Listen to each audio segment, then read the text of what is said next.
Assalamualaikum warahmatullahi wabarakatuh. Salam sejahtera buat Anda, Shalom, Om Swastiastu. Jumpa lagi dengan saya. Kali ini saya akan menghantarkan kaji kita mengenai gerakan sosial dan gerakan politik.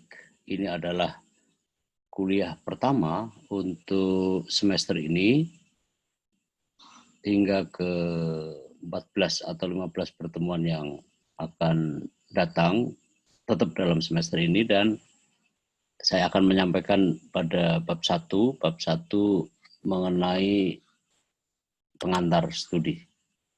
Ada 4 subbab yang akan saya sampaikan. Yang pertama adalah kemunculan konsep gerakan sosial. Yang kedua adalah apa itu gerakan sosial. Dan yang ketiga adalah subject matter, dan saya akan mengakhiri pertemuan kuliah ini dengan menutup pendekatan dan relevansi di dalam kita mengkaji gerakan sosial. Yang pertama tentang lapangan studi gerakan sosial dan politik. Ruang lingkup gerakan sosial itu mengkaji gambaran akan kompleksitas sosial. Yang saya akan mulai dari yang besar-besar saja dulu, ya, artinya adalah konsep besarnya, big pictures-nya mengenai keadaan ini, bahwa setiap orang atau kelompok sosial selalu ingin menjalani kehidupannya dengan damai, aman, nyaman. Gitu. Wajar kalau semua orang ingin hidupnya damai, dalam situasi yang aman, dalam suasana yang tentu saja nyaman. Kita kutip pernyataan dari Aristoteles, ya, hidup 300 ya 200 sebelum Masehi. Dia katakan bahwa kodrat manusia itu ingin mencapai tujuan utama dalam hidupnya. Tujuan utama hidupnya adalah kebahagiaan umum. Sedangkan kebahagiaan umum timbul dari kebahagiaan individu. Jadi kebahagiaan per individu terkumulasi dalam kehidupan sosial, maka itu adalah kebahagiaan umum. Begitu kata Aristoteles, ya. Satu dari 3 filosof yang paling masyhur yang hidup pada zaman klasik di Yunani. Untuk mencapai kebahagiaan, katanya lagi, maka mengharuskan tiap individu untuk berinteraksi dengan individu yang lain. Inilah yang kemudian melahirkan konsep kerjasama. Tiap individu karena itulah muskil hidup sendiri. Karena individu itu muskil juga mampu memenuhi kebutuhannya sendiri, yang kelak akan melahirkan konsep kepentingan. Jadi konsep kerjasama itu berangkat dari ketidakmampuan individu di dalam mencukupi kebutuhannya. Dan seluruhnya itu harus ditempuh melalui interaksi dengan sesamanya. Nah, sedangkan untuk mencapai kebutuhannya sendiri itu, manusia harus bekerja sama dengan orang lain. Nah, itulah yang namanya konsep kepentingan. Nah, interaksi dalam kehidupan sosial itu selalu merupa, ya, atau berbentuk dalam 2 bentuk. Yang pertama adalah yang sangat terkenal, interaksi sosial simetris. Di dalam berinteraksi dengan manusia demi memenuhi kebutuhannya, dalam kerjasama dan memenuhi kepentingannya itu, tidak selalu berjalan mulus, tetapi selalu merupa dalam 2 bentuk interaksi. Interaksi yang bersifat simetris ialah ketika interaksi antar aktor, ya, berada dalam kepentingan yang sama dan sebangun, gitu. Jadi itu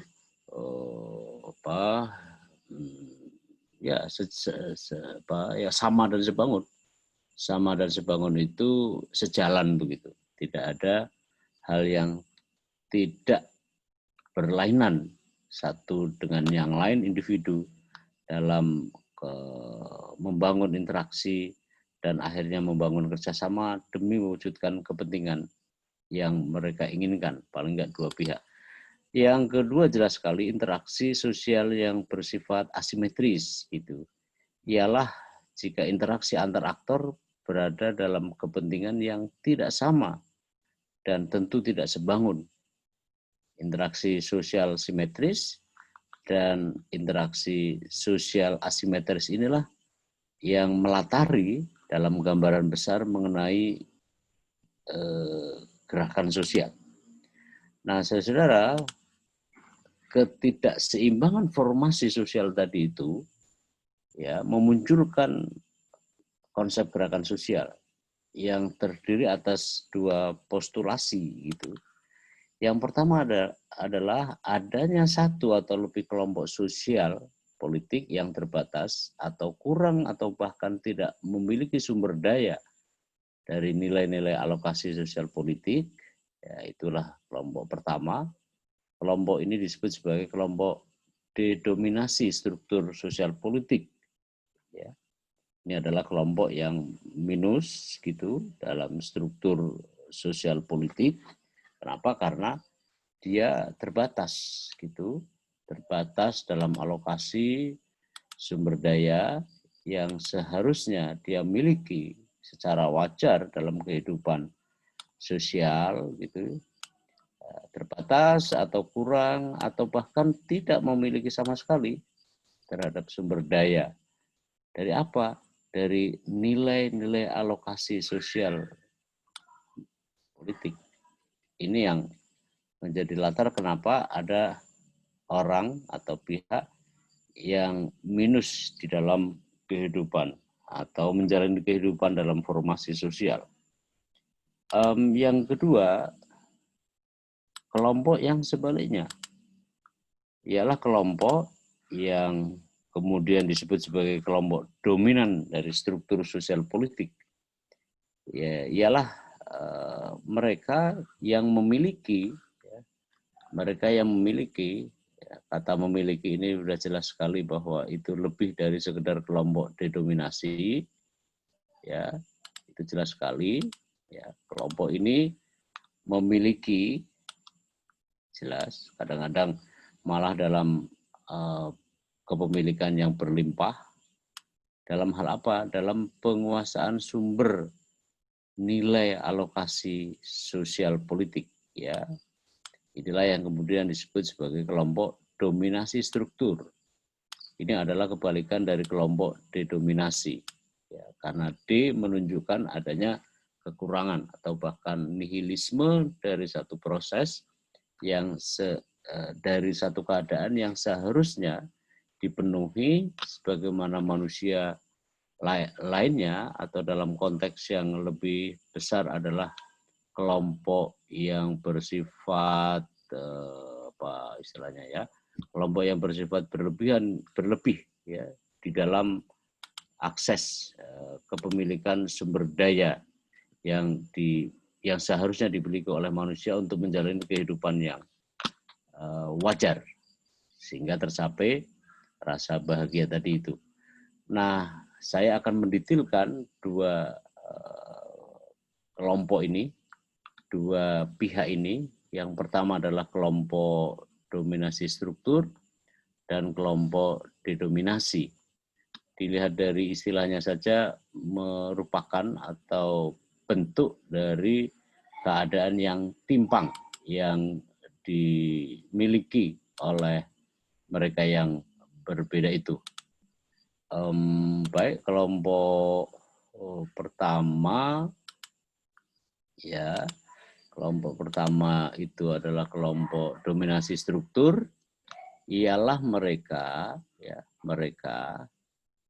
yang memiliki derajat tinggi dalam kepemilikan harta itu. Jadi harta menjadi ukuran dari kelompok dominasi ya dalam sumber alokasi nilai politik tadi itu, karena politik ya itu juga sumber daya politik itu juga bisa terdiri atas kepemilikan harta, kekayaan begitu. Lalu pengaruh ini adalah juga sumber daya, dan status sosial juga demikian begitu. Nah, itu karena itulah penting bagi mereka yang tidak memiliki ini atau kurang, ya tentu apa boleh buat karena derajat strukturnya itu akan berbeda dengan mereka yang memilikinya, ya kelompok dominasi ini. Nah, yang berikutnya, yang sebelahnya gitu ya, kelompok dedominasi, ialah mereka yang disebut kelas rendah, ya. Mereka itu bertipikal ya tentang ya kemiskinan gitu, kemudian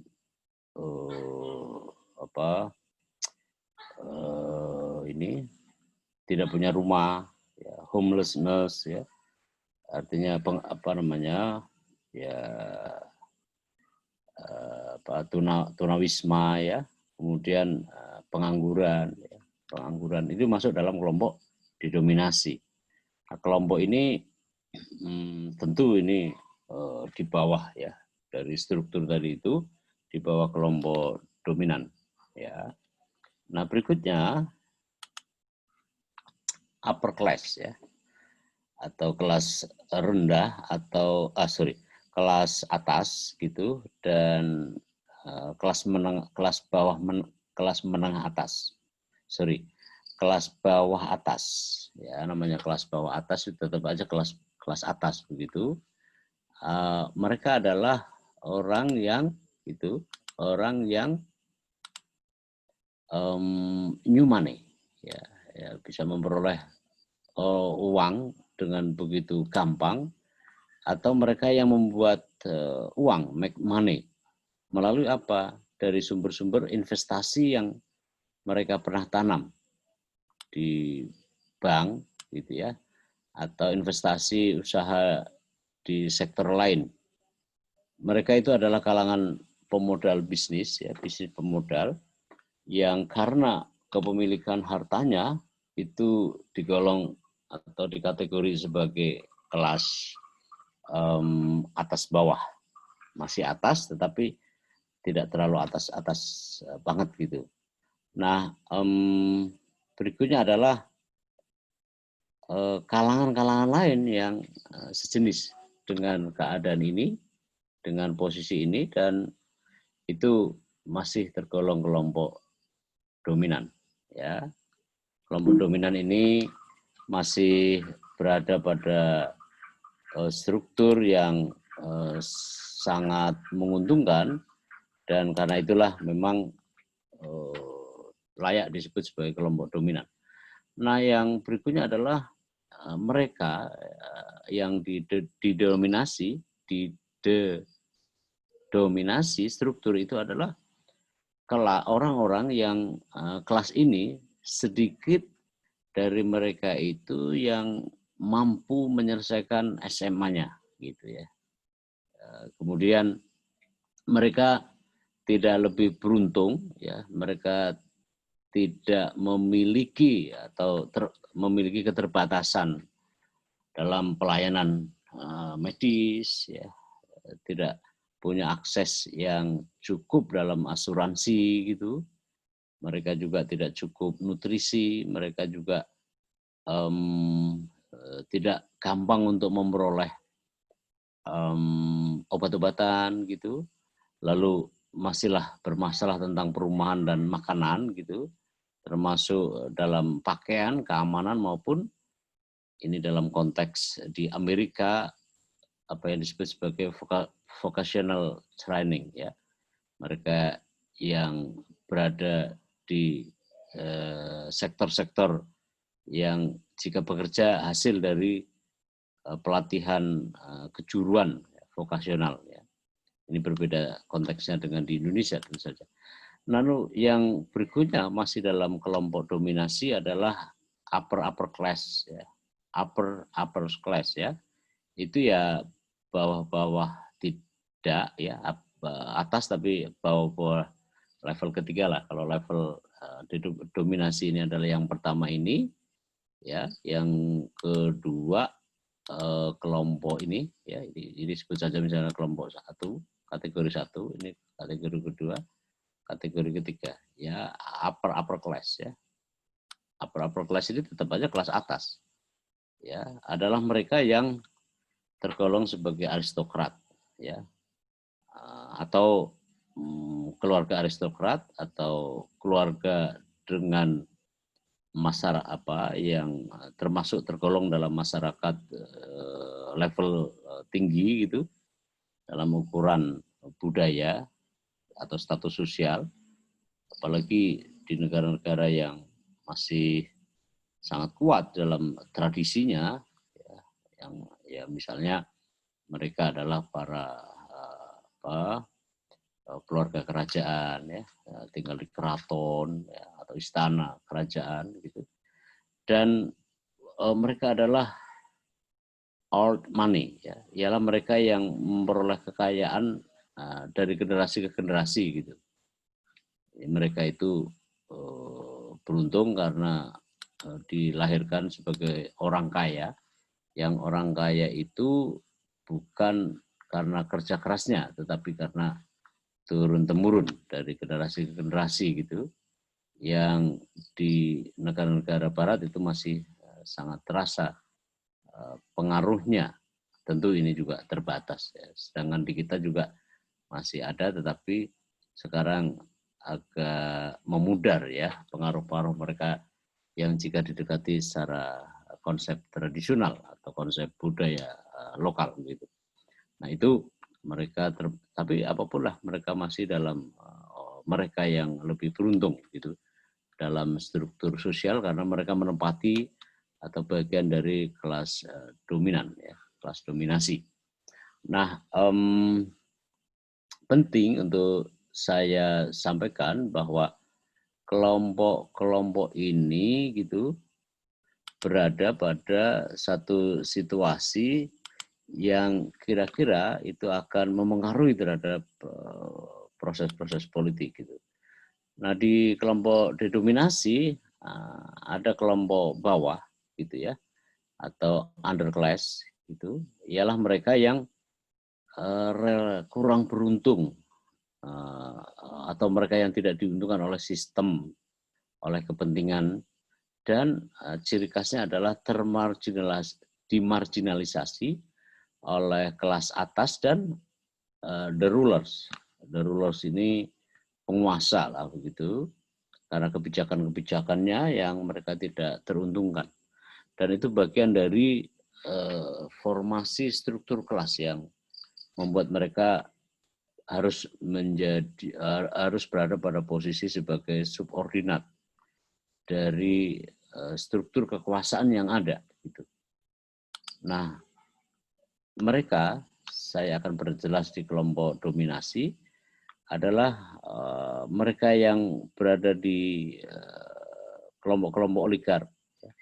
Mereka itu oligarki adalah sehimpunan orang yang orang itu kaya dan dengan kekayaan itu mampu mempengaruhi terhadap proses pengambilan keputusan. Ya, ciri khas dari oligarki adalah sedikit orang, ya jelas sekali sedikit orang. Sedangkan kendati pun sedikit, mereka termasuk dalam struktur elit, dan ini yang penting mampu mempengaruhi terhadap proses pengambilan keputusan. Maka di kalangan penguasa itu selalu terdekatnya adalah oligark, ya. Nah, yang berikutnya adalah plutokrasi. Plutokrasi ini istilah yang bisa digambarkan sebagai mereka jajaran negara, pemerintah, ya, atau kekuasaan yang dikuasai oleh mereka yang berharta banyak, plutokrasi gitu. Itu masuk dalam kelompok dominasi. Berikutnya adalah persekutuan elit politik dan big business. Mereka yang berada di struktur kekuasaan lalu berselingkuh dengan kalangan pengusaha besar gitu ya. Itulah kelompok big business. Nah, mereka-mereka inilah masuk dalam kelompok dominan. Berseberangan di sana adalah kaum marginal. Jelas sekali dari sisi ini orang-orang yang tersisih oleh keadaan, oleh seperti yang tadi disampaikan oleh sistem. Kaum papa, kalangan subsistensi, kalangan yang kira-kira ya sederhananya mereka yang alih-alih untuk mencari makan, untuk memenuhi kebutuhannya dengan orientasi sampai ke ukuran minggu atau esok atau minggu atau bulan atau tahun, mereka adalah kalangan yang mampu memenuhi kebutuhannya, ya mereka memiliki kemampuan makan untuk hari itu juga. Jadi dapat rezeki ya untuk hari itu juga, kira-kira begitu. Lalu adalah class in itself, ya kurang lebih begitulah, sama ya dalam level-level subsistensi gitu.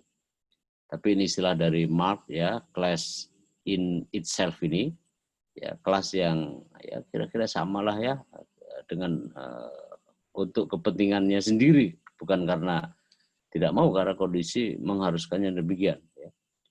Working class ya, kelas pekerja atau buruh, lalu lumpen proletarian. Lumpen proletarian ialah mereka yang ya orang-orang kelompok yang ya tidak lebih tidak kurang adalah kaum proletar ya. Ini istilah kiri yang sangat terkenal sebenarnya, dan seluruhnya adalah kelompok didominasi gitu. Kelompok-kelompok yang memang berada di struktur bawah dari kekuasaan, baik kekuasaan ekonomi, kekuasaan terutama politik maupun kekuasaan budaya. Saya lanjutkan bahwa saya membuat skema mengenai formasi sosial politik akibat ketidakberimbangan ya dalam keadaan sosial, dan itu menjadi latar dari gerakan sosial, munculnya gerakan sosial. Pertama, seperti yang tadi saya sampaikan, kelompok didominasi, ya, mereka yang tidak menguasai sumber daya. Yang kedua adalah kelompok dominasi, dan mereka berbentur dalam kepentingan itu. Ya, apakah serta-merta ketika kemudian perbedaan itu terlihat di dalam formasi sosial? Tentu tidak dengan sendirinya, karena memerlukan prasyarat lain, yang prasyarat itu jelas sekali merupakan atau bagian dari keadaan yang akan terjadi. Ya. Kedua kelompok ini kemudian dalam kubu yang tidak sejalan, ya, karena banyak faktor yang melingkupinya. Tetapi dua kesenjangan ini, dua kelompok yang senjang ini selalu akan menegangkan, ya, tensinya itu akan tinggi gitu ya, adanya ketegangan sosial yang terjadi, terutama karena begini, pihak didominasi itu biasanya menginginkan bahwa struktur ya, formasi struktur kekuasaan baik ekonomi, politik, budaya itu harus diubah. Mereka punya hasrat untuk mengubah terhadap itu, ya artinya kelompok anti status quo berjuang untuk mengubah keadaan formasi struktur yang ada, ya. Jadi antara anti status quo ya dengan status quois, ini perlu ditambah satu lagi, ini anti status quo ya. Ya, kelompok anti status quo, maaf ini ada yang kurang, anti status quo dengan kelompok yang status quois itu tidak sejalan, dan karena tidak sejalan itulah kemudian menimbulkan ketegangan dan kontraksi sosial yang mendorong ya, yang membentuk pada dua aspek kontraksi tadi itu, ketegangan dan kontraksi sosial tadi itu. Yang pertama, konflik yang bersifat latensi, konflik yang tersembunyi lah begitu, yang tidak meledak, dan itu bagian yang akhirnya menempatkan format gerakan sosial yang akan terjadi. Mereka yang mengalami pada proses ini ya biasanya akan memoderasi konflik sosial latensi tadi itu melalui cara-cara yang agak pelan, yang agak lembut, ya, yang agak lunak, gitu. Ya, bagi para pelaku, bagi aktivis gerakan sosial, di dalam dirinya kemudian ada semacam memaafkan atas kondisi ini, karena kira-kira kata mereka bahwa itu lebih kompleks dan mudaratnya lebih besar kalau melakukan perlawanan yang frontal, hal yang kemudian lain dengan kelompok bentuk konflik yang nanti akan saya sampaikan, tentu saja kita akan ke sana. Lalu mereka itu lebih banyak melakukan pendekatan-pendekatan yang bersifat fungsional.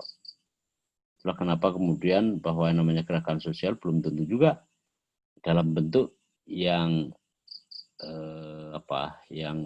yang bersifat aksi gitu ya, aksi yang radikal, aksi yang bersifat kekerasan dan seterusnya, atau politik aksi gitu, tetapi mereka akan selalu memoderasi konflik sosial latensi melalui cara-cara yang agak lembut, agak lunak, agak moderat dan seterusnya.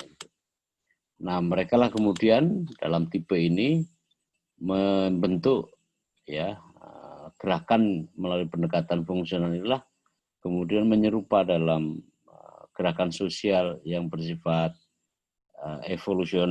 evolutif gitu ya. Ada yang pelan, yang damai, kadang-kadang melihat keadaan begitu besar tentang kesenjangan sosial dianggap sebagai sesuatu yang bukan tidak mau dipikirkan, tetapi untuk sementara dimaafkan atas kondisi itu.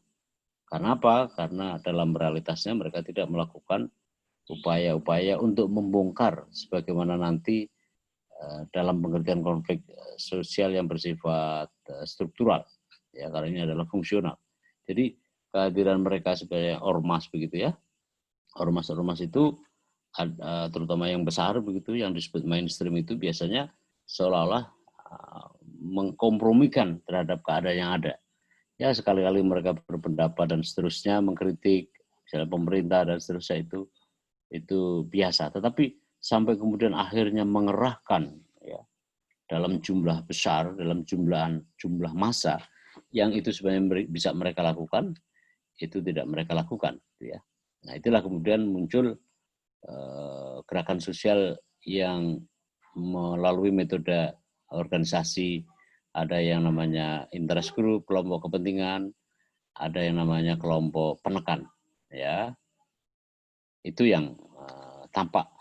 Dan berikutnya, ketegangan dalam rupa selain bersifat latensi, juga dalam rupa yang bersifat fisik, konflik sosial fisik, ya, yang merupakan ya atau bagian dari ketegangan yang mengaktual dalam konflik sosial fisik gitu ya. Tapi konflik sosial politik ini harus ada prasyarat. Prasyaratnya adalah bahwa ada dua kondisi yang harus dipenuhi untuk kemudian terjadi pada bentrok massa misalnya. Yang pertama adalah bersifat underlying factors, ya, faktor-faktor yang melandasi, ya, faktor-faktor umum, ya.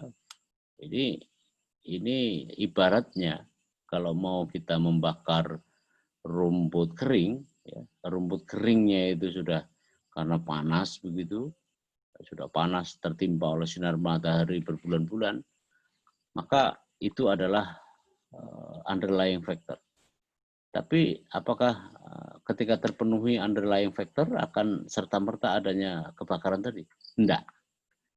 Kalau tidak ada yang mengambil korek api dan korek api itu kemudian digunakan untuk menyulut rumput-rumput kering tadi itu. Itulah yang kemudian disebut sebagai pemicu. Ya. Pemicu itulah yang akhirnya dari dasar yang kuat mengenai keadaan masyarakat, lalu kemudian menjadi lebih gampang. Ya. Jadi ada faktor landasan dan faktor pemicu. Ya. Nah, itulah kemudian baru adanya konflik fisik. Misalnya, jika demonstrasi besar-besaran dilakukan, ya, lalu begitu rentannya sebenarnya, jadi semua orang yang datang itu adalah mereka yang punya keinginan yang sama untuk melakukan perubahan, ya, tetapi bahwa demonstrasi yang besar tadi bisa berubah jadi kerusuhan. Ketika kemudian ada orang yang melempar, ya, melempar dengan batu ke arah gedung atau ke arah aparat keamanan yang mengamankan demonstrasi yang besar tadi itu, maka itulah perlu ada dua prasyarat. Yang pertama bersifat landasan, yang kedua bersifat pemicu. Nah, itulah konflik fisik yang terjadi. Dan ini di dalam gerakan sosial, ya, kita sebut saja pendekatan struktural, karena memang berhimpit-himpit, berdayung-dayung dengan struktur-struktur kekuasaan, maka akan menyerupa dalam bentuk-bentuk gerakan sosial yang bersifat aksi-aksi kolektif. Aksi-aksi kolektif itu bisa dalam bentuk resistensi sosial atau perentangan sosial, social resistance and unrest, social resistance and social unrest, ya, kemudian rebellion dan atau revolutionary yang bersifat revolutif itu, yang itu seluruhnya adalah berkaitan dengan himpitan-himpitan yang digunakan di dalam struktural, ya, karena secara struktural ini menyerupa, beda dengan fungsional. Kalau fungsional itu jelas sekali dia hanya melakukan proses-proses evolusi yang bersifat evolutif. Ini beda dengan yang bersifat struktural, ya. Kendati pun gerakan dalam sifat ini belum tentu struktural juga, tetapi pendekatan struktural, ya, itu jelas sekali membedakan dengan fungsional, ya, sebagaimana gambaran Talcott Parsons mengenai fungsionalisme struktural. Nah, tapi saudara-saudara, baik dalam rangka pendekatan fungsional maupun dalam pendekatan struktural, semuanya itu sama, ya, semuanya sama dan mereka disatukan oleh tujuan yang sama.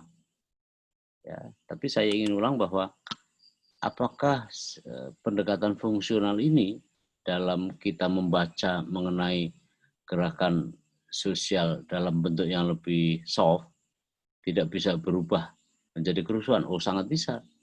Jika kondisi-kondisi underlying factor dan precipitating factors ini kemudian memenuhi dari keharusan untuk adanya gerakan sosial, adanya aksi-aksi kolektif, gitu. Ya, itu bisa aja. Misalnya ormas berubah jadi radikal begitu, itu sangat mungkin.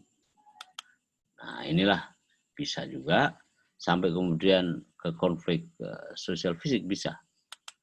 Nah, saudara, bahwa baik pendekatan fungsional maupun struktural dalam kaitan dengan gerakan sosial, baik yang bersifat aksi kolektif maupun bersifat evolusioner itu sama-sama di dalam satu tujuan. Tujuan mereka adalah untuk ini, perubahan sosial atau transformasi sosial. Itu yang menyamakan dua pendekatan ini, sekaligus juga menyamakan antara bentuk-bentuk aksi kolektif maupun gerakan sosial yang bersifat evolutif. Itu tujuannya adalah perubahan sosial atau transformasi sosial. Itu yang lazim, bukan yang lazim, yang pasti terjadi. Karena buat apa melakukan gerakan jika tidak ada tujuannya? Nah, sedangkan tujuan di dalam gerakan sosial oleh para ahli, dan memang kita bisa konfirmasi di lapangan, kecuali adalah tidak lain dan tidak bukan, kecuali adalah untuk perubahan sosial atau sekurang-kurangnya adanya transformasi sosial sebagaimana yang diinginkan oleh para penggagas atau pelaku dari gerakan sosial. Entah kemudian nanti berhasil atau enggak, itu lain hal. Kalau berhasil atau enggak, itu ada auditnya sendiri gitu. Tapi dalam kaitan dengan ini bahwa perubahan sosial dan transformasi sosial adalah kata kunci dari setiap gerakan sosial yang dilakukan oleh para penggagas maupun pesertanya. Nah, dengan demikian saudara bahwa munculnya gerakan sosial itu, ya, saya ingin mengulang dalam pengertian mempertajam dari diskusi ini bahwa perjuangan kelompok didominasi, ya, dan kelompok didominasi di pihak lain. Jadi latar belakang gerakan sosial itu terkait juga latar belakang strukturalitas atau konflik antar kelas ini melahirkan gerakan sosial dimensi revolutif, ya, pendekatan struktural ini kalau begini. Nah, yang berikutnya pada saat bersamaan ada juga seperti yang tadi sudah kita baca dari skema, ialah mereka yang mengandalkan pada gerakan-gerakan dengan metode yang agak moderat. Maksudnya adalah tidak seperti kelompok pertama ini, pendekatan struktural ini, tapi adalah mereka yang secara fungsional, mereka yang tahu bahwa ada kesenjangan sosial misalnya, ada kelompok-kelompok yang tidak diuntungkan oleh pembangunan misalnya, tetapi mereka tidak melakukan langkah yang sebagaimana para aktivis gerakan dimensi koleksi aksi, perilaku kolektif, tapi mereka melakukan langkah-langkah yang lebih smooth, ya, lebih smart, lebih smooth. Tidak ada kata-kata smart dalam soal-soal begini ya. Tapi karena itu adalah pilihan, maka yang penting penekanannya bahwa memang ada aktivis gerakan sosial yang memilih jalur lembut, ya, jalur yang kita rangkai saja menjadi pendekatan struktural, gitu ya, berbanding terbalik dengan pendekatan fungsional. Fungsional itu lembut, kalau struktural ini melalui aksi-aksi kolektif. Nah, berikutnya bahwa keadaan ini juga sangat juga dipengaruhi oleh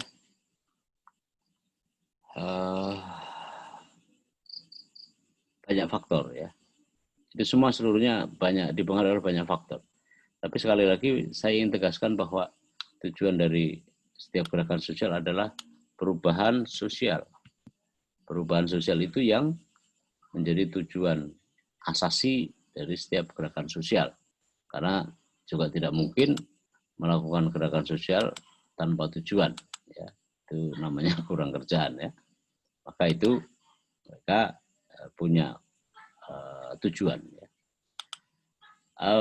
Saudara-saudara, timbulnya gerakan sosial ialah akibat relasionalitas yang tidak simetris tadi itu, ya, dalam kehidupan sosial. Ruang lingkup gerakan sosial ini mengupas, ya, dalam gambaran sebagaimana yang disampaikan oleh Heberl, ya, tentang definisi gerakan sosial.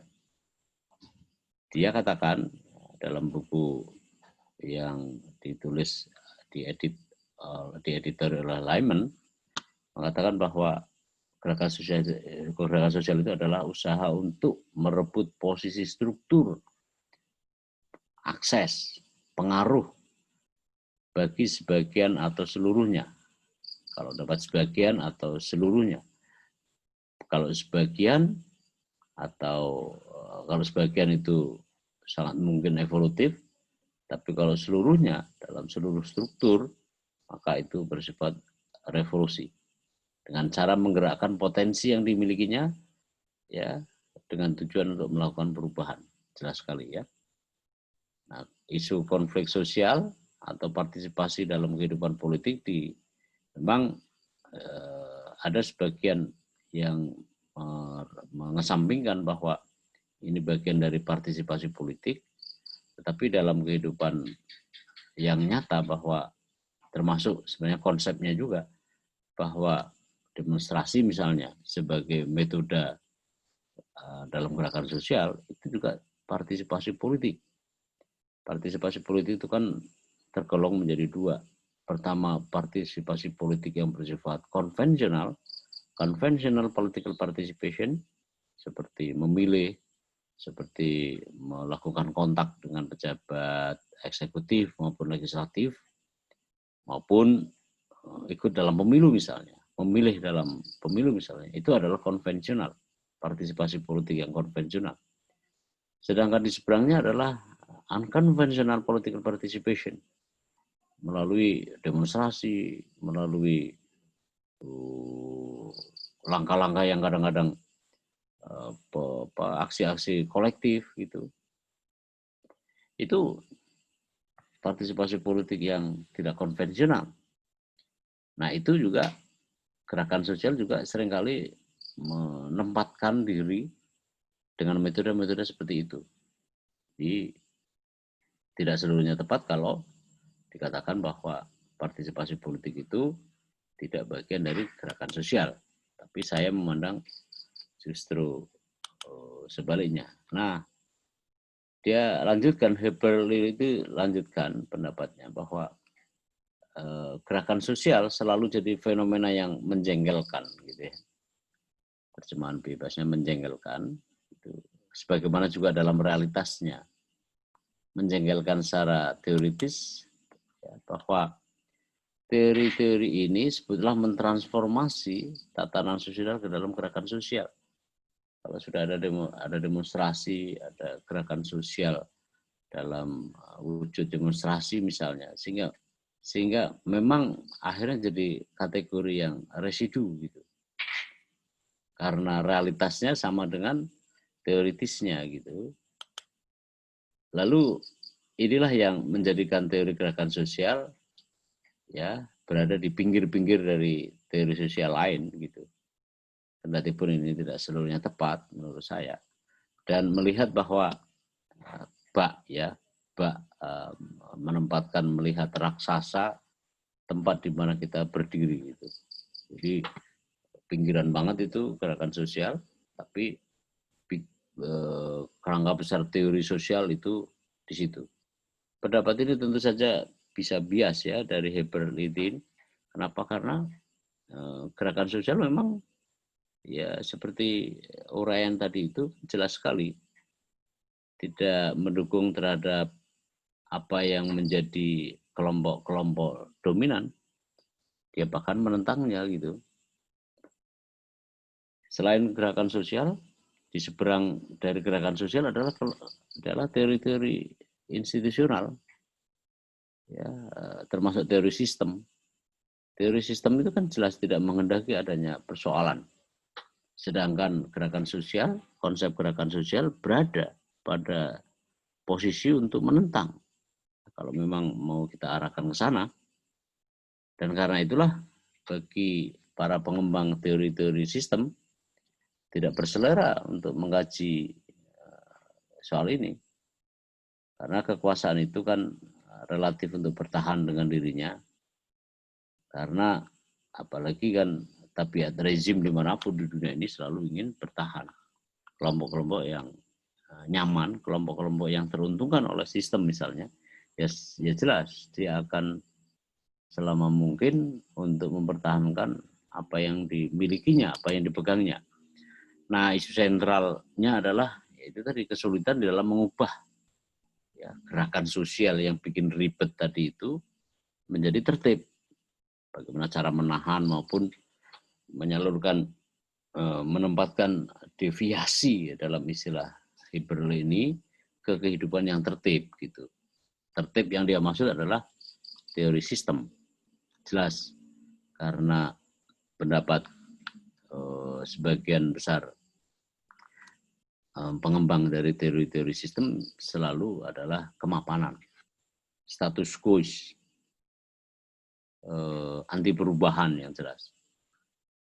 Dan yang lebih menonjol adalah bahwa mereka ingin agar tidak ada tidak ada kehendak untuk melakukan gerakan sosial, tidak memberi permisif, ya, tidak memberi permisi terhadap hal-hal yang di luar sistemnya. Gitu. Ya, pendapat Hibral ini saya kira berada di latar-latar seperti itu. Nah, saudara, yang kedua, ya, apa itu gerakan sosial? Definisi gerakan sosial sangat banyak. Sekurang-kurangnya bisa kita telusuri tidak kurang dari 50 konsep. Tapi tentu tidak pada tempatnya kalau disampaikan di forum ini. Saya pilihkan beberapa di antaranya saja yang dengan harapan mudah-mudahan menggayakan pemahaman kita. Nah, gerakan sosial adalah wujud konkret dari perilaku kolektif. Sebagian lain menyebut gerakan sosial sebagai tindakan kolektif daripada perilaku kolektif tadi itu. Dan lainnya lagi mendalilkan bahwa perilaku kolektif lebih dekat dengan konsep gerakan sosial. Karena itulah gerakan sosial, koleksi perilaku kolektif maupun tindakan kolektif itu masuk dalam rumpun gerakan sosial. Tapi akhirnya para sosiolog misalnya menyepakati bahwa perilaku kolektif dan tindakan kolektif ya bagian dari studi-studi gerakan sosial sebagaimana berkembang di negeri Paman Sam. Collective action gitu ya. Ini sebagian dibedakan karena jenisnya gitu. Bahwa tindakan-tindakan kolektif bisa saja jadi bagian atau bukan jadi bagian atau bukan bisa saja, tapi karena memang itu bagian dari gerakan sosial. Ya, yang paling tidak bagian dari meng-effort ya terhadap satu kelompok dengan mereka yang bertentangan atau tidak bersesuaian dengan norma-norma sosial dalam suatu situasi gitu. Ingat bahwa social norm ini, norma sosial ini dibikin oleh mereka yang mapan, sehingga para pelaku gerakan sosial ingin mengubah itu. Nah, karena memang norma-norma itu selalu dibikin oleh mereka yang berkuasa. Ya. Kalau orang bawah ya tidak bisa bikin norma kecuali untuk lingkungan di mana mereka tinggal atau di mana mereka hidup gitu. Nah, itulah kemudian aksi-aksi kolektif ini, ya tindakan-tindakan kolektif ini yang dibedakan dengan gerakan sosial pada umumnya, kendati pun lebih mainstream adalah mereka yang berpendapat bahwa tindakan-tindakan kolektif itu bagian dari gerakan sosial. Sebagian ahli, saya ulang, membedakan antara konsep gerakan sosial dan perilaku kolektif. Kendati ini tidak mainstream di kalangan ahli, ya tentu saja. Di mana letak perbedaannya? Pertama karena perilaku kolektif ini ya mendasarkan pada ciri-ciri dari tindakan-tindakannya. Ya, misalnya kerumunan. Itu jelas sekali tampak perilaku kolektifnya. Kerusuhan, yaitu rusuh. Penolakan, pemberontakan, pembangkangan, itu juga begitu. Nah, sedangkan ciri khas dari gerakan sosial lebih smart, ya. Ada yang mengorganisasi, ya, terorganisir karena melalui proses pengorganisasian. Ada pertimbangan-pertimbangan tertentu yang bersifat deliberasi, ya, lebih rasional begitu. Tapi juga ada daya tahan. Nah, jelas sekali bahwa ini berbeda sekali dengan ini. Kendati pun tetap saja ini bagian dari gerakan sosial. Jika kemudian dikaji bahwa perilaku kolektif agak berbeda, saya rasa itu bisa dipahami karena di dalam gerakan sosial ini tampak lebih tertib begitu, ya, tampak lebih tertib. Ini kan citra modern gitu. Kalau ini kan cerita citra lapangan yang boleh jadi sangat urakan begitu. Nah, saya mengikuti pendapat yang menyatakan bahwa antara perilaku kolektif dengan gerakan sosial sama. Ya, hanya soal tipe ya, dalam kita membagi tipe gitu. Itulah yang saya maksud, bahwa nanti atau di suatu waktu di kuliah berikutnya saya menyebut keduanya dalam konteks yang sama. Itu saya mencoba untuk mengikuti pandangan bahwa perilaku kolektif dan gerakan sosial itu sama. Sama dalam pengertian bagian dari gerakan sosial. Nah, Locher itu menjelaskan soal itu lebih detail lagi. Ya, ini social movement, lalu ini adalah kolektif, perilaku kolektif. Ini ada crowd, ada riot, ada rebel, ada fight. Ya, ini 3 aspek yang dijadikan dasar untuk penilaian ini, gitu ya. Nah, itu pertama adalah terorganisasi rapi, adanya pembagian tugas, ya, organisatoris begitu ya. Strategi dirancang dengan cermat, adanya pemimpin. Nah, kalau ini kan perilaku kolektif ini kan tidak ya. Sebagian besar tidak terorganisasi, kerjasama antar partisipan itu sesaat saja, tidak ada jelas, tidak ada manajemen, pemimpinnya tidak jelas, pemimpinnya yang tergantung di kondisi di lapangan, karena kadang-kadang itu bersifat spontan begitu, sama seperti saat kita membahas nanti ada ciri spontanitas di dalam aksi-aksi kolektif ataupun perilaku kolektif ini. Nah, bersifat deliberasi, ada dasar pertimbangan, keterlibatan partisipan, pertimbangan berdasarkan kesadaran, terdapatnya anggota, ada publisitas, ada dukungan. Ya. Ini adalah deliberatif. Nah, kalau sejenis crowd, spontanitas tanpa perencanaan, partisipan tanpa pertimbangan penuh dan tanpa kesadaran yang memadai. Ya, enduring, durasi waktu yang relatif lama. Dia punya daya tahan yang lama. Dia punya usia dalam gerakan itu relatif panjang gitu. Tetapi kalau ini daya tahannya rendah, ya, aksi sepihak pemblokadean jalan misalnya, itu kan tidak akan lama. Begitu datang misalnya alat keamanan, dia menghalau dengan gas air mata, ya enduringnya ini terbukti gitu. Ya, itulah perbedaan yang paling mendasar antara perilaku kolektif dengan gerakan sosial, sebagaimana di layar yang terpampang dalam tabel di dalam layar monitor ini. Nah, saudara-saudara, saya juga perlu menambahkan di bagian ini bahwa sesungguhnya di dalam gerakan sosial itu rupa-rupa di dalam prosesnya itu juga tidak bisa kita nilai secara seragam.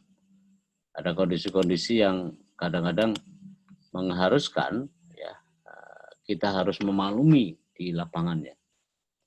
Nah, kendati pun dua-duanya kita bisa bedakan dan juga kita samakan, tapi di lapangan jauh lebih kompleks ya. Tapi saya kira itu hal yang biasa ya. Nah, guru besar pemerintahan di Cornell University, Pak Tua ini, Pak Taro, itu mendefinisikan mengenai gerakan sosial.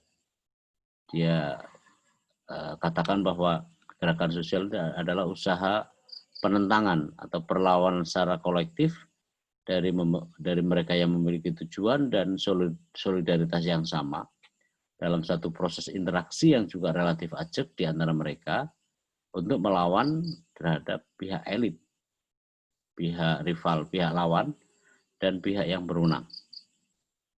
Itu rumusan definisi dari Tarot yang sangat terkenal sebenarnya. Nah, beliau juga merumuskan gerakan sosial menjadi 4 poin. Pertama adalah bahwa suatu gerakan sosial itu tindakan penentangan terhadap elit, terhadap pihak lawan dan yang berkuasa tadi, atau terhadap aturan kelompok dan kultur status quo. Ini jelas sekali ya, Pak Taroni. Dan karena itulah ini yang banyak dipegang oleh para akademisi. Yang kedua, satu gerakan sosial itu dilakukan dengan klaim yang sama terhadap pihak lawan yang ditentang, pihak elit dan lawannya itu tadi. Maksudnya adalah tidak seluruh kepentingan yang mempertemukan dalam perbedaan, ya, bertemu dalam keberbedaan itu jadi isu yang kemudian diangkat oleh para pelaku gerakan sosial.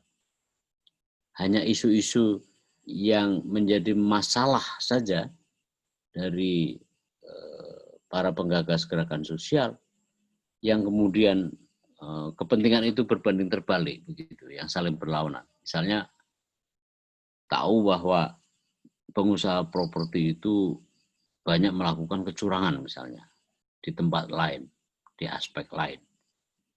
Di satu tempat lain yang kemudian diprotes oleh para penghuni yang sudah membayar tapi dia dikecewakan oleh pengembang tadi, ya pada titik itu saja yang dimasalahkan. Tidak misalnya pengusaha properti itu kaya raya di tempat lain, lalu dia melakukan gerakan sosial dalam rangka isu yang terjadi di Amerika misalnya. Tidak.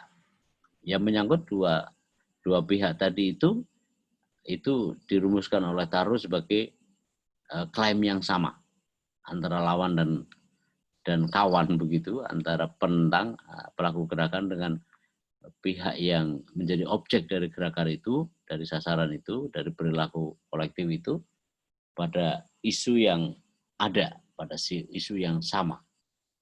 Tidak melihat seluruhnya dari kepentingan yang sejenis tetapi berbeda tempat misalnya, atau kurun. Yang ketiga, gerakan sosial itu didasari oleh rasa solidaritas dan identitas kelompok di dalam gerakan itu. Pastilah ada solidaritas. Kadang-kadang orang yang tidak, misalnya waktu penentangan pembangunan waduk Gedung Ombo, jelas Pak Arief Budiman dan kawan-kawan Romo Mangun tidak mengorganisasi ya mereka yang di situ saja, di dekat waduk yang tergenang itu, di perumahan yang tergenang itu, karena proses pembayaran yang dirasa tidak adil dan tidak disetujui oleh mereka yang terdampak. Tetapi kita waktu itu aktivis yang mencoba untuk berempati, ikut juga melakukan demonstrasi gitu. Nah, itu yang menimbulkan rasa solidaritas. Pembangunan pabrik semen di Kendeng yang dinilai oleh para pelaku dari gerakan sosial itu bermasalah, menimbulkan solidaritas yang kuat, ya, dan seterusnya. Karena itu memang ini soal pilihan-pilihan nurani gitu, yang terkadang membawa untuk melakukan mengungkapkan rasa solidaritas bagi mereka yang terdampak begitu. Nah, yang keempat, satu penerusan arah tujuan dari tindakan kolektif mentransformasi ke dalam satu gerakan sosial.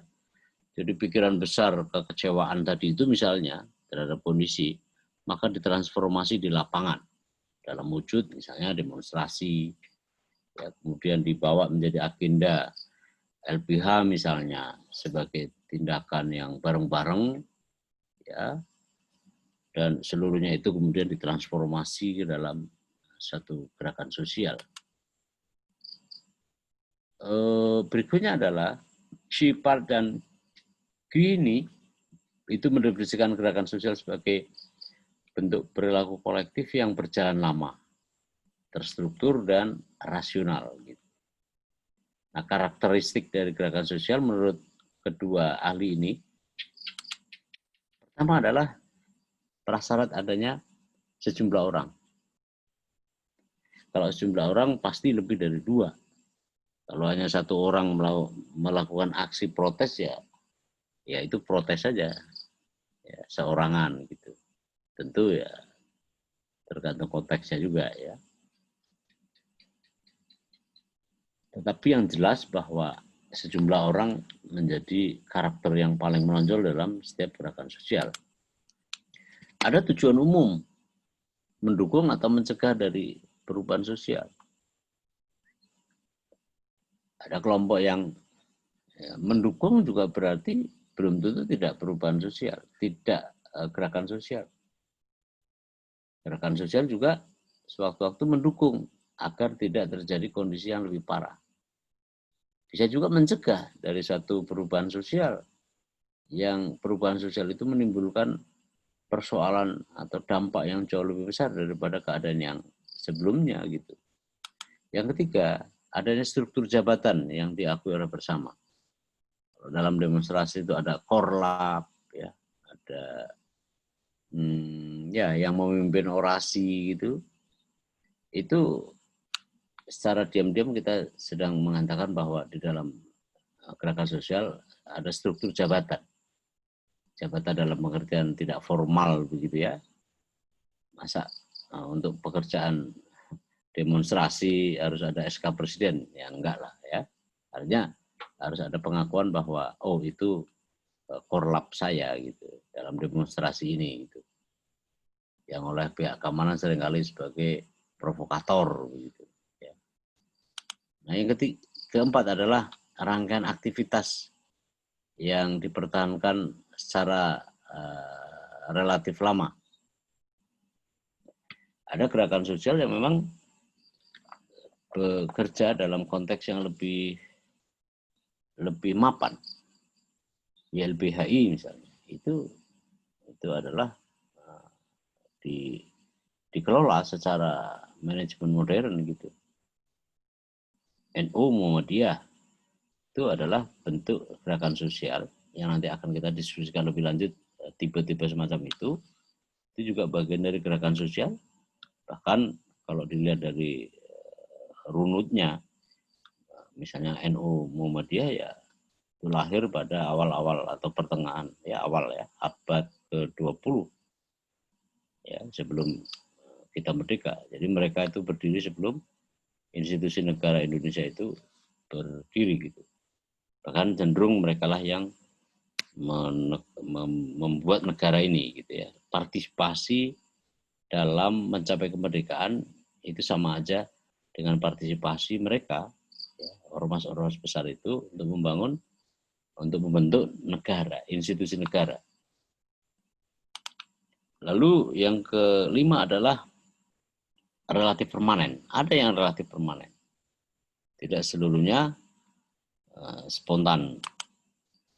Terorganisasi dibandingkan dengan tipe perilaku kolektif lainnya ya. Kalau 1, 2, 3, 4, 5 ini adalah lebih heavy ke aspek gerakan sosial baru ya. Nanti kita akan masuk ke sana. Nah, saudara ahli Lyman juga merumuskan mengenai ciri-ciri dari suatu gerakan sosial. Pertama adalah adanya jaringan, baik jaringan komunikasi maupun jaringan antar persona yang terjalin secara lebih ajak gitu. Karena biasanya untuk menimbulkan solidaritas di tempat lain, itu sudah pernah ada kontak, sudah ada pernah jalinan komunikasi antara para pelaku gerakan sosial. Adanya penyebaran gagasan dan pemikiran, yang gagasan maupun pemikiran tadi itu menyatukan di antara para pengikut, ya, anggota dari gerakan ataupun agen. Agen adalah mereka yang menyebarkan gagasan-gagasan tadi itu, yang mengelola anggota-anggota dalam gerakan sosial juga. Lalu adalah masyarakat umum yang bisa disebut sebagai partisipan, ya, atau peserta, ya, atau mereka yang terlibat. Tetapi yang jelas dia bukan pengambil keputusan dalam penentuan format gerakan sosial yang dikelolanya itu tadi. Dipicu oleh adanya krisis yang dirasakan oleh paling tidak para pengikut, agen, dan para partisipan, hingga menjadi ideologi yang menyatukan mereka. Gagasan pemikiran tadi itu menyatu dalam pikiran mereka yang terlibat di dalam gerakan sosial. Adanya beberapa orang yang mengorganisasi kepentingan mereka dan pemimpin yang menolak gerakan itu. Ada pemimpin, baik dalam arti konkret maupun dalam arti spontan. Itu adalah pemimpin. Nah, saudara, Goodwin and Jaspers, ya, itu juga merumuskan gerakan sosial. Ya, gerakan sosial dalam pengertiannya adalah kelaziman yang pada akhirnya akan kita tangkap aktivitas-aktivitas yang bersifat ada yang kekerasan, ada yang aktivitas yang non kekerasan, non violent. Ada juga yang legal dan illegal, ya, dalam hal tertentu. Ada distribusi, ada persuasi, bahkan ada ekstremis, ya, karena gerakan sosial juga bisa sangat ekstrim. Misalnya aksi-aksi yang dilakukan oleh Greenpeace misalnya dalam menghalau kapal penangkap dan pembantai ikan di laut seperti ikan hiu yang dilindungi itu kemudian sampai bisa naik tiang begitu, sampai memblokade jalan kapal besar, yang kapal besar itu diduga sebagai pabrik dari produk ikan hasil dari pembantaian di laut bebas misalnya, dan itu biasa dilakukan oleh korporasi besar kelas internasional begitu. Itu ekstrim sekali itu cara mencegah yang dilakukan oleh kelompok Greenpeace itu tadi. Ada juga yang sekedar reform, ya, reformasi. Ada yang revolusi gitu. Seperti yang tadi saya sampaikan, Pak. Gerakan sosial itu juga kesadaran, ya, kesadaran yang merata, yang itu bagian dari cara atau beberapa aspek untuk masyarakat, untuk kegiatan-kegiatan yang dilakukan oleh masyarakat dalam melalui cara-cara yang bersifat ekstra institusional. Penggunaannya itu bersifat ekstra institusional. Pelaksanaannya bersifat ekstra institusional. Ekstra institusional itu ya di luar sistem lah begitu. Misalnya kalau ada solidaritas Marsinah dulu, ya, maka ya anggota DPR RI ya misalnya tidak melakukan demonstrasi. Mereka juga tidak perlu demonstrasi, mereka yang ada di sistem itu. Tetapi yang perlu adalah menindaklanjuti dari apa yang disampaikan oleh para pelaku misalnya. Mereka tidak perlu demonstrasi ke lapangan, ngapain? Orang mereka sudah ada di lingkaran pengambilan keputusan, lakukan saja, gitu ya. Nah, kalau ada anggota parlemen itu melakukan demonstrasi yang menuntut untuk perubahan, padahal satu kebijakan dalam rangka perubahan itu dibahas di gedung parlemen, ya namanya ya kurang tahu konsep kalau begitu ya, tidak paham dengan konsep arti pengambilan keputusan di dalam proses-proses politik yang melibatkan antara eksekutif dengan legislatif misalnya. Ya kenapa dia harus demonstrasi? Kenapa dia tidak lakukan perubahan saja melalui pembahasan di gedung-gedung parlemen itu? Itulah yang kira-kira dimaksud dengan ekstra institusional. Karena memang dilakukan oleh mereka, orang yang melakukan demonstrasi misalnya itu adalah kaum papa, kaum marginal, mereka powerless, tidak punya kuasa atau tuna kuasa, ya pasti orang-orang yang ekstra institusional. Ketika kemudian mereka melakukan langkah-langkah itu, diajukan kepada parlemen atau kepada kepala eksekutif dalam satu pemerintahan, yaitu metode begitu. Mereka keduanya ini ya, mengkaitkan antara sifat gerakan sosial dan satu gerakan revolusi. Ya. Kedua hal ini membedakan antara suatu gerakan sosial dengan gerakan yang bersifat revolusi. Ya. Perbedaannya di mana? Perbedaannya kalau social movement ini men-challenge aja, menentanglah begitu kepada pemilik otoritas, ya, pemilik kekuasaan atau keyakinan-keyakinan yang bersifat kultural dan dalam praktisnya begitu. Tapi kalau revolusioner itu mengganti ya, pemerintahan atau bahkan negara, ya, mengganti struktur ekonomi dan mengganti institusi-institusi kunci yang berada di masyarakat. Keduanya, Goodwin dan Esper ini membedakan, ya, menegaskan sebenarnya antara gerakan sosial dengan gerakan revolusi. Karena revolusi itu juga bagian dari gerakan sosial. Cuma metodenya saja, tujuannya juga.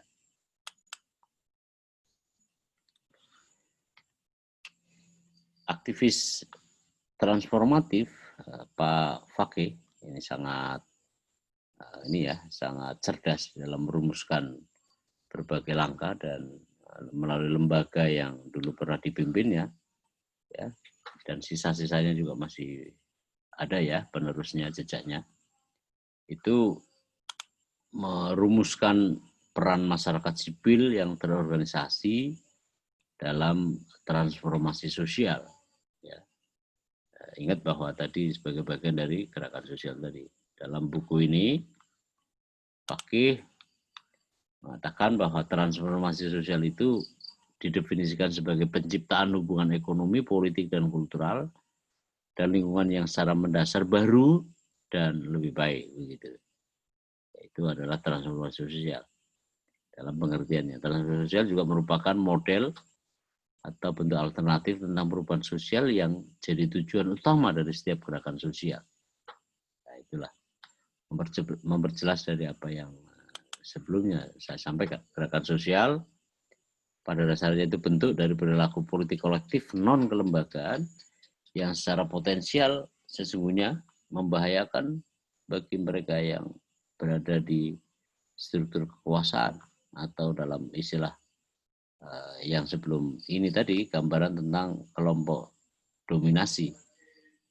Karena stabilitas dan cara hidup yang mapan itu relatif berbanding terbalik dengan cita dari gerakan sosial. Pada dasarnya masyarakat ingin berubah, kata dia ya. Dan perubahan itu hanya mungkin jika organisasi masyarakat sipil melakukan transformasi sosial secara terus-menerus untuk pertama-tama memberi kesadaran dan berikutnya melakukan langkah-langkah yang sangat sistematis, ya, yang tersistematis. Itu gambaran yang disampaikan oleh Fakih mengenai konsep gerakan sosial yang dikaitkan dengan transformasi sosial. Karena basis pemikiran Fakih ini yang bisa kita baca baik dari kegiatannya, pemberitaannya maupun buku-bukunya maupun jurnal yang diterbitkannya itu adalah transformasi sosial. Nah, saudara, saya akan menyampaikan 14 kali pertemuan karena ini adalah kuliah pertama. Materi apa saja yang akan kami sampaikan itu terdiri atas pertama bab 1 ini hari. Ini sekarang ini kita membahas masalah ini. Yang kedua, akar-akar teoritis dari gerakan sosial politik, ya. Konsep gerakan sosial politik di tengah-tengah ilmu sosial. Kita ingin coba untuk memetakan tipe-tipe gerakan sosial dan pemetaan teoritis dari gerakan sosial. Bab ketiga, gerakan sosial dan politik dalam perspektif klasik. Ya. Karakteristik klasiknya itu di mana, siapa saja penganjurnya dan apa saja pemikirannya, relevansi pemikirannya hingga sekarang, pengaruhnya terhadap teori, secara teoritis maupun secara praksis, gitu ya. Nah, ini bab 3. Bab 4 juga sama, tapi ini untuk perspektif neoklasik, ya. Jadi ada klasik, ada neoklasik, ya. Dan yang kelima adalah GSB, gerakan sosial baru. Ya, perspektif lain yang agak berbeda dengan klasik dan neoklasik. Karena itulah muncul gerakan sosial baru. Karakteristiknya bagaimana, siapa saja penganjur teorinya atau konsepnya, dan bagaimana pemikirannya, apa saja pemikirannya, lalu relevansi pemikirannya. Nah, yang keenam adalah saya perlu sampaikan mengenai gerakan sosial dalam perspektif sejarah Indonesia.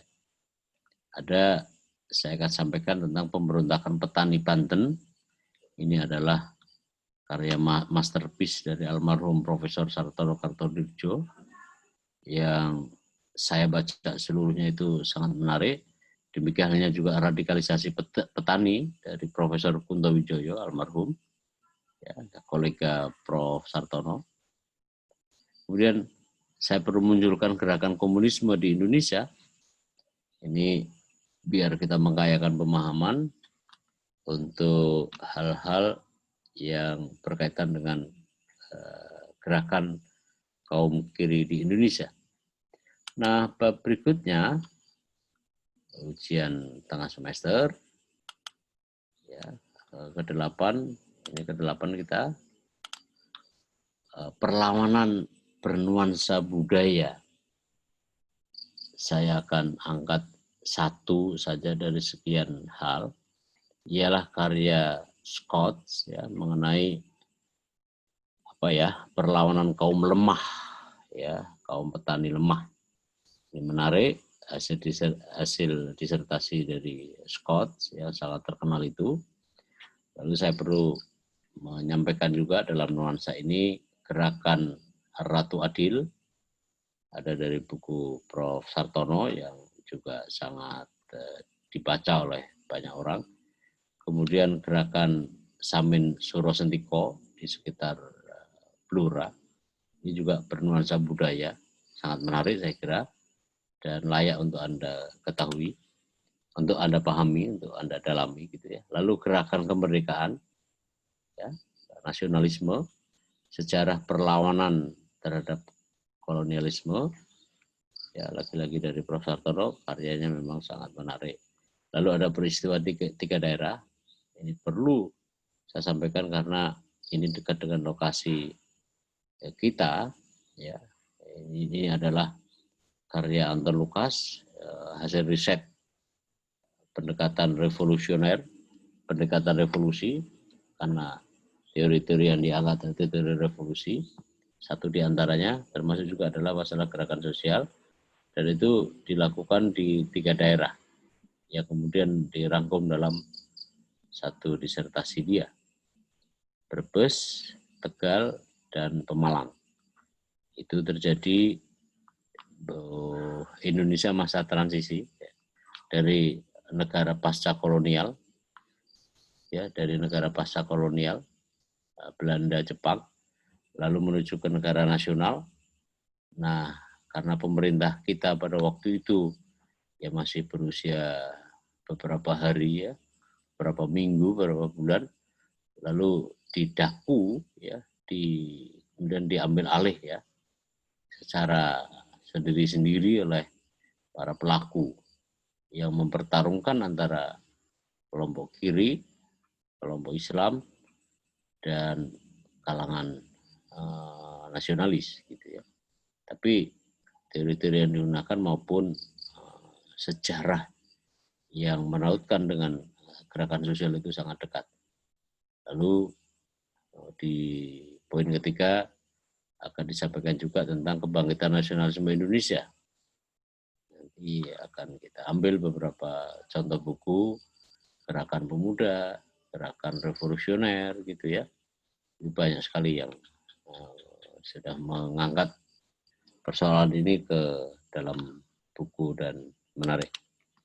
Gerakan sosial yang berbasis OMS maupun IMS. Kita akan lihat bagaimana ormas-ormas ya, masyarakatan, bagaimana juga gerakan mahasiswa, ya, bagaimana juga isu-isu spesifik. Ya, ada beberapa NGO yang bergerak di bidang anti korupsi, ya. Ada juga yang bergerak di bidang pemilu seperti Perudem gitu. Saya pernah jadi aktif di situ pada awal-awal pembentukannya. Kemudian ada jaringan tambang, isu tentang perempuan dan buruh dan lain-lain. Isu-isu berbasis organisasi massa. Ya. Di bab 11 radikalisme dan puritanisme dalam gerakan sosial. Kita akan mendalami mengenai fundamentalisme dan terorisme. Terorisme itu juga bagian dari aksi, ya, walaupun itu salah, tapi kita coba untuk memahami itu supaya syukur-syukur kita bisa membantu negara dalam mencegah aksi terorisme melalui pendalaman atau kajian yang bersifat akademis. Gerakan puritanisme, ini contohnya banyak sekali di Nusantara ini. Nah, kita akan ambil satu atau beberapa bagian. Kemudian gerakan milenarian, ya, gerakan Mahdisme gitu ya. Ini kita akan angkat. Lalu saya rasa perlu juga mengangkat mengenai kasus-kasus perlawanan rakyat lokal begitu. Saya ambil 3 hal selain banyak hal tentang perlawanan masyarakat Porsia terhadap pabrik kertas Indi Indorayon tahun 2000. Ini adalah karya disertasi kolega saya di UI. Lalu gerakan pemakzulan Bupati Garut, itu sangat kompleks sebenarnya, tidak sederhana soal pemakzulan saja, tapi di situ akan banyak sekali, di situ memang memotret banyak hal, termasuk relasinya dengan kekuasaan dan daya desak dari para pelaku, gitu ya. Ini kebetulan saya akan rangkumkan dari disertasi saya. Kemudian yang ketiga adalah perlawanan masyarakat Kendeng, tidak jauh dari tempat kita kuliah ini, ya, di sekitar Rembang, Pati, ya, di sekitar situlah, di pegunungan Kendeng gitu ya. Lalu perbandingan gerakan sosial politik di sejumlah negara. Saya rasa saudara perlu juga memahami mengenai gerakan hak asasi manusia oleh Martin Luther King ya, di Amerika. Ada juga gerakan Movimento Civil Zapatista di Brazil yang sangat fenomenal gitu ya, dan selalu menjadi rujukan. Lalu adalah yang ketiga Arab Spring di Timur Tengah, gerakan revolusi yang domino gitu ya, Mesir, Aljazair, Libya dan seterusnya lah itu ya. Kita perlu memotret itu, Tunisia dan seterusnya. Lalu bab keempat adalah akhir masa depan gerakan sosial dan politik, prospek dan tantangannya. Ini untuk makalah yang harus dikerjakan oleh mahasiswa. lalu diskusi dan presentasi. Karena kondisi kita yang serba online dalam tatap mukanya, maka nanti kita modifikasi saja ya. Paling kurang 3 isu yang harus kita bahas, problematika gerakan sosial, semacam rangkuman dari semua yang sudah kita kupas dalam pertemuan-pertemuan sebelumnya. Lalu kita mencoba untuk membuat siklus gerakan sosial, jatuh bangunnya dan seterusnya. Lalu prospek dan tantangan ke depan dari gerakan sosial ini. Bab 15 UAS ya, ujian akhir semester. Bukan Ustadz Abdul Somad ya, tapi UAS. Ujian akhir ya. Lalu di bagian akhir, saudara-saudara, saya ingin menyampaikan beberapa pendekatan yang kita gunakan di dalam mengkaji gerakan sosial secara teoritis maupun secara praksis. Pada studi kasus-kasus yang tadi materinya sudah saya sampaikan. Pendekatan sosiologis. Tentu saja pendekatan sosiologis sangat menyumbang pada bagian yang sangat besar terhadap teori-teori gerakan sosial. Karena bahkan teori gerakan sosial itu selalu diajarkan dari bagian dari materi sosiologi. Karena memang induknya dari sana. Lalu pendekatan historis. Pendekatan historis kita perlukan agar kita memahami konteks sejarah juga.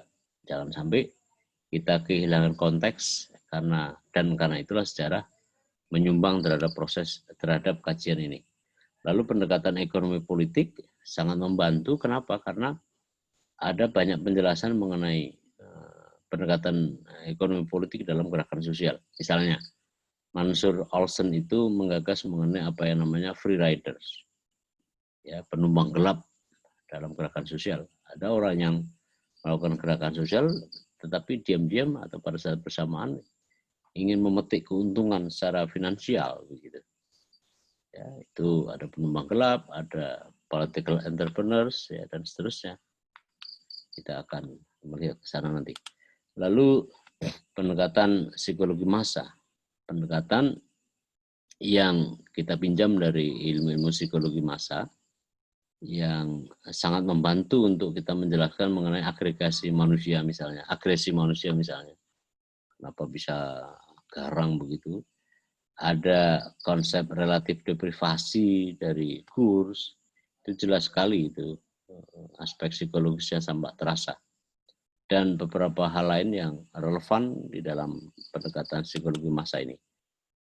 Nah, saudara, saya mengharapkan bahwa saudara setelah mengikuti kuliah ini maupun rangkaian kuliah sampai ke bab 15, ya, itu saudara makin meningkat kapasitas teoritisnya, karena memang relevansi teoritisnya itu sangat terasa jika saudara mengikuti, mendalami begitu dari materi-materi yang akan kami sampaikan, gitu ya. Relevansi teoritis sekaligus saya harapkan adalah praksisnya.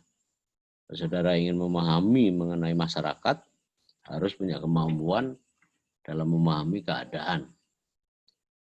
Jadi materi yang berkenaan dengan politik itu tidak melulu pada teori-teori yang berada pada rumpun sistem, ya, kesisteman yang bersifat institusional, tetapi juga di luar hal-hal semacam itu penting dalam rangka apa? Untuk mengkayakan pemahaman mengenai keadaan, dinamika sosial dan dinamika politik.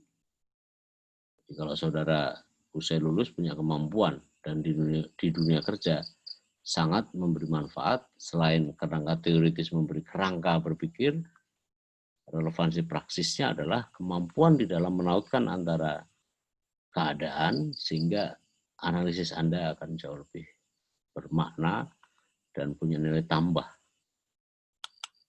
Dan ini beberapa sumber rujukan yang bisa Anda baca untuk mengkayakan, mendetailkan, termasuk dalam kemungkinan-kemungkinan yang bersifat material untuk melakukan studi-studi kajian lebih lanjut. Saya mengakhiri sampai di sini. Insya Allah kita jumpa di pekan depan. Assalamualaikum warahmatullahi wabarakatuh.